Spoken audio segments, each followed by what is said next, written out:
2026 ஆண்டுல 2026 நாம் பல காரியங்களை பார்த்து கொண்டு வந்தோம். We saw a lot of things. வருகிற இன்னும் 6 மாதத்துல இந்த next 6 months பெரிய மாற்றங்களை ஆண்டவர் உண்டு பண்ண போகிறார். The Lord is going to do big things. Oh, you got to get ready. First one, know his vision. அவரோட தரிசனம் என்ன? What is the expected result? அவருடைய எதிர்பார்ப்பு, முடிவின் எதிர்பார்ப்பு என்ன? Give you your expected result. நீ எதிர்பார்க்கிற முடிவை நான் தருவேன். நமக்கு ஆண்டவர் vision தெரிஞ்சிருச்சுன்னா, if we know the vision, we will build correct.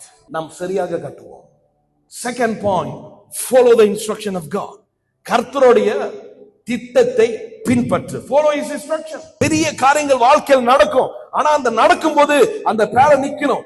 Your life is going to go through some tough time, but you need to have the heart to guard you. மூணாவது காரியம், wait on God. கர்த்தருக்கு காத்திரு. புயலை அவர் மறக்கவில்லை, அவர் நினைவு கூறுகிறார். நீங்க சொன்னதை நான் செஞ்சுட்டேன், நான் காத்திருக்கிறேன் ஆண்டவரே.